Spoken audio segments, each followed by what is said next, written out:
Bashundhara group presents Dhaka premier division cricket league powered by Tilex. Ripon Mondal আগের ওভারটা দারুণ করেছেন, শুরুটা খুব একটা ভালো হয়নি আজকে, তবে আগের ওভারটা দুর্দান্ত করেছেন তিনি। ব্যক্তিগত চতুর্থ ওভার শুরু করছেন টাইলক্স প্রান্ত থেকে।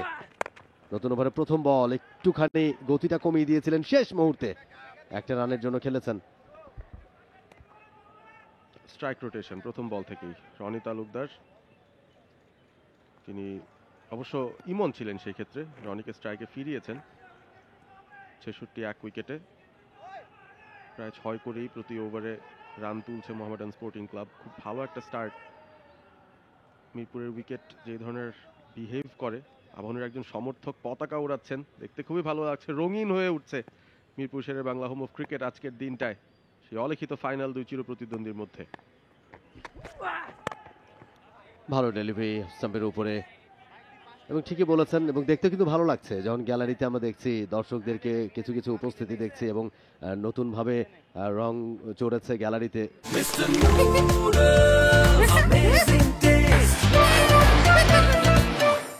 চমৎকার চমৎকার।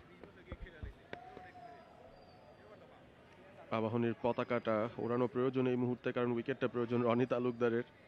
ভালো একটা স্টার্ট মোহামেডান পেয়ে গেছে, যেটা বলছিলাম পরবর্তীতে কিন্তু স্পিনাররা ইন অ্যাকশন চলে আসেন। দ্বিতীয় ইনিংসে বড় রান চেস করা কিন্তু খুব সহজ হয় না, অন্তত মিরপুরে।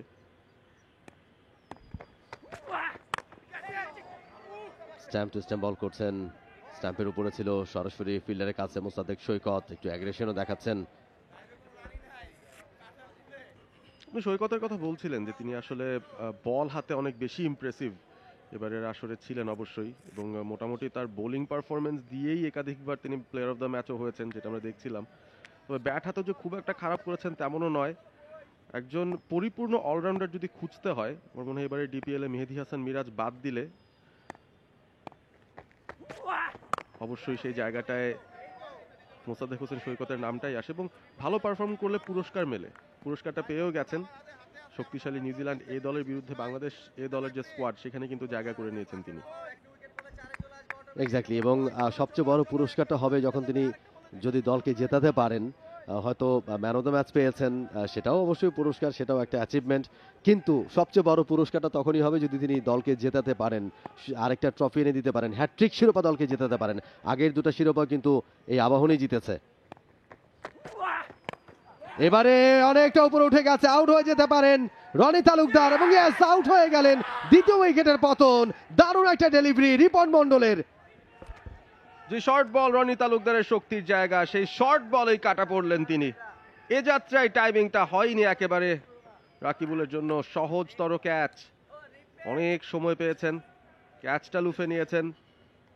অষ্টম ওভারের পর থেকেই পেসাররা বেশ দারুণ জায়গায় বল করা শুরু করেছেন, এবং সেটার পুরস্কার পাচ্ছেন রনি।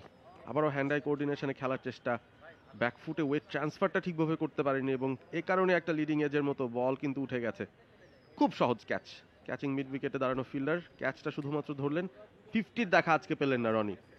ভালো খেলছিলেন, এবং যতগুলো শট তিনি খেলেছেন খুবই কমফোর্টেবলি খেলেছেন, খুবই কনফিডেন্ট মনে হচ্ছিল তাকে, তবে এই একটা শটই তিনি বাজে খেললেন এবং ঠিকমতো টাইমিং মেলাতে পারলেন না। অনেকটা উপরে উঠে গেল, 47 বল থেকে 45 রান করে ফিরে যাচ্ছেন রনি তালুকদার। 66 রানে দ্বিতীয় উইকেটের পতন মোহামেডান স্পোর্টিং ক্লাবের।